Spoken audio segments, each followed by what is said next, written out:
Before we dive into the question, is the Bible inspired by God or invented by man? We first must establish what kind of evidence and tests we'd need to employ to answer this question thoroughly. This isn't just about personal belief or tradition, it's about applying a rigorous verification process to see if the events and details recorded in the New Testament hold up under scrutiny.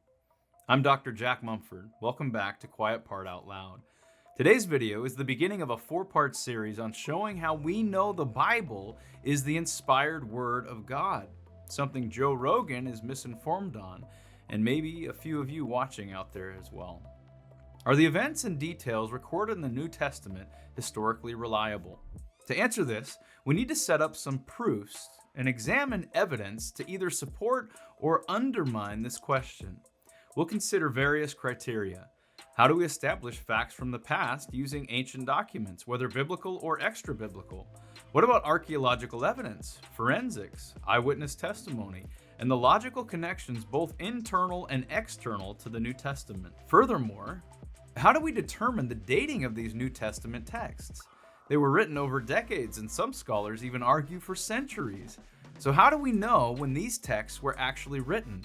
And how early or late were they in relation to the events they describe? We also need to address the variant copies and manuscripts that have competing or supposedly contradictory details. And finally, I'll lay out some common objections to the reliability of the New Testament and show how they can be answered.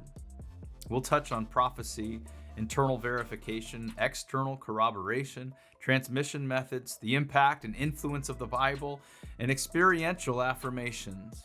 Essentially, I'm arguing that if the historical claims of the New Testament are true and reliable, then the divine claims within them are also likely to be true, as well as the miraculous. Let's begin with the manuscript evidence.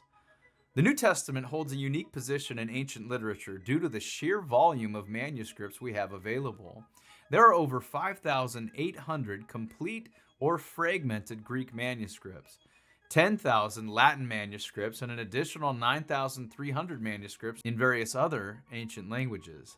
This vast quantity of ancient manuscripts allows for an unprecedented level of cross-referencing, making the New Testament one of the most well-preserved and verified texts of antiquity.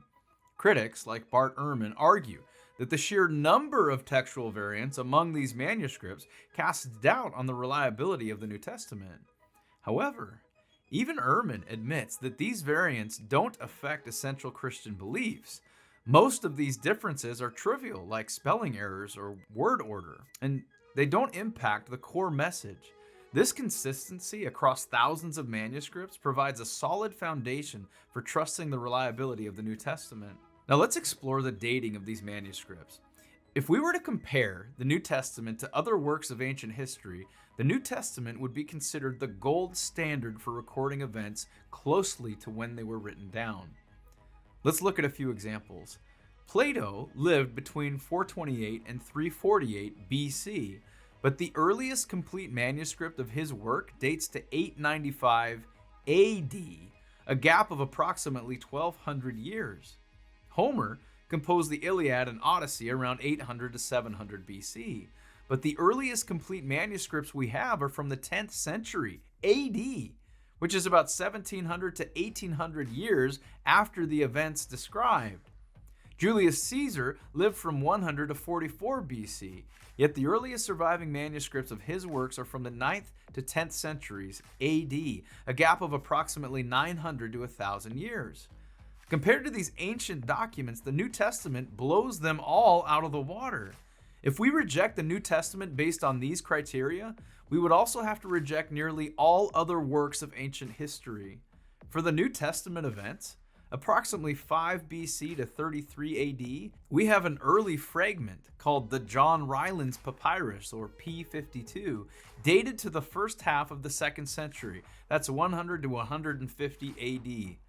The earliest complete manuscripts, Codex Sinaiticus and Codex Vaticanus, both from the 4th century AD, about 300 years after the events they record. However, We have strong evidence that these manuscripts are copies of earlier documents that were written within 40 years of the events they describe. One compelling piece of evidence for the early dating of New Testament texts is the book of Acts. Acts is the sequel to Luke's Gospel, so dating Acts early would necessarily date Luke even earlier. Acts ends abruptly with Paul under house arrest in Rome around 62 AD. It omits key events such as the outcome of Paul's trial, Paul's death around 64 to 67 AD, the persecution of Christians by Nero in 64 AD, the Jewish War and fall of Jerusalem 66 to 70 AD, the deaths of Peter around 67 AD, and James 62 AD. These significant omissions suggest that Acts was written before these events occurred, likely around 62 AD. Luke's Gospel must have been written even earlier, possibly in the 50s AD. And if Luke used Mark's Gospel as a source, as many scholars believe, then Mark's Gospel would have been written even earlier, likely in the 40s AD. The omission of these major events is not just an argument from silence. It's a strong indication that these texts were written close to the events they describe, making them highly reliable as historical documents. The early church fathers quoted the New Testament so extensively that almost the entire New Testament could be reconstructed from their writings alone. Eusebius of Caesarea was an early church historian who wrote church history around 320. This list contains one of the earliest of recognized and inspired Christian writings. You might think that 200 years after the resurrection is quite a long time, but we have something better. Ignatius of Antioch, who lived from 35 to 108 AD, quotes or alludes to Matthew, John, Romans, 1 Corinthians, and Ephesians in his letters, providing easy attestation to these texts. Polycarp of Smyrna lived from 70 AD to 155. He quoted almost 3 times the New Testament quotes than Ignatius. Reading through Polycarp's letter to the Philippians, not to be confused with Paul's, he quotes from 17 of the 27 books of the New Testament. Using the books he does quote from, one can establish that the entirety of the New Testament was in circulation by 107 AD, when most scholars believe he finished writing it. We can be sure that the entirety of the New Testament was in circulation because he quotes from books like 1st and 3rd John, which automatically gives us 2nd John.